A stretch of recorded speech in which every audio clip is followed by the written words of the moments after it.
No, we had a great practice today, spirited practice. It was great to see us come out with great energy after Saturday's scrimmage. So got a lot of work in today, and got to really use a lot of our young guys up front, which was great. I mean, it's invaluable to get all the reps that we did today. So any questions on the D-line? Yeah, how have you thought it's been shaping up overall? Obviously, you're replacing some guys there, but you've got some good guys with experience, and then Jalen's looked nice so far. Yeah, we have a lot of guys that have a ton of experience. You know, you talk about guys that have been in the system for 3-4 years, played a lot of repetitions for us, a lot of big games, and so they've stepped right in. You know, it's good to see someone like Matt Dickerson really step up after playing, you know, kind of behind the scenes. We used him a lot in different situations. Boss Tagaloa played quite a bit last year, backing up Eli Anku. And now we have Keyshawn Lucia South and Jalen Phillips playing that razor position. We could also use Jacob Toyota Mariner at that position too. So a lot of good depth. Rick Wade stepped up, played well. So yeah, Rick Wade seems like he's been one of the best, made some of the best plays. He's coming really along. Yeah, he's playing very physical, good technique, great energy. Yeah, so we're fortunate to have a lot of depth right now. Is this the deepest group you've had at defensive line? I believe so. Yeah, right now currently we're rolling 3 deep for spring ball, which is quite a bit. I remember my first year doing defensive line. I think week 3 we didn't have any 2s. Kind of ran out of bodies, but yeah, it's awesome to see the development and growth of the players and to have the depth and to have confidence in anybody in our lineup to get in there and compete and play. With that depth, do you expect, you know, the incomers, you know, the Martin Andrews or Greg Rogers or guys that redshirted last year to factor in to playing time? For sure, yeah. I mean, we like to play as many defensive linemen as we can.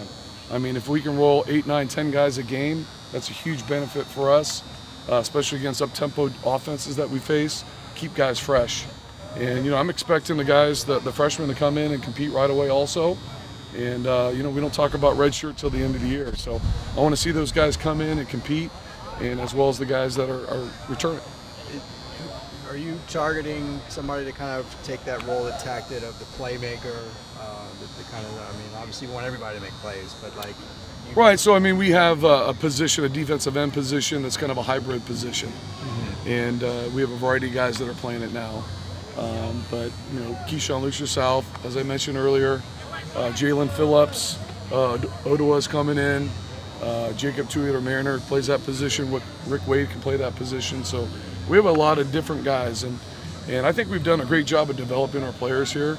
And I'm just waiting for the next Bruin to step up and take on that role. And I'm confident it will happen.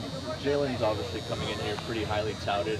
Do you think those expectations are warranted, or do you kind of expect him to meet those expectations? He's an excellent player. I'm expecting him to compete every day. He's really picked up our system. I can really tell the difference between week 1 to week 2. He's just gotten twice as fast. So again, when you step on the field in college football, you have a lot of things happening, a lot of different calls, schematics. So he's really picked it up, and again, he's playing really fast right now. So I think the more he plays, the more confident he's going to be. What's it like to have Inu back with the group full time? It's fun. Inu brings a lot of energy, very versatile player. He can play nose guard, he can play 3. He's a guy that can play on the edge in short yardage situations. He's a very good pass rusher. I think going to offense actually helped him because he's understanding schematics a lot better. He knows now, coming on the D-line, what's coming at him. And I think it showed so far the first 2 weeks.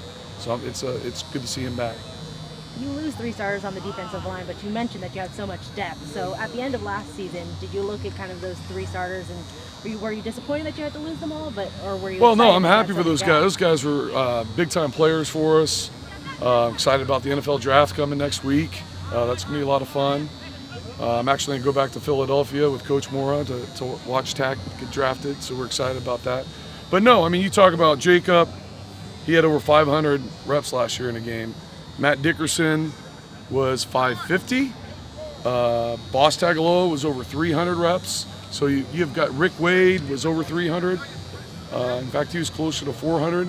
So that's a lot of the experience those guys have. So now, obviously, their role is going to be a little bit different. They're more in the leadership role, and they've done a great job so far.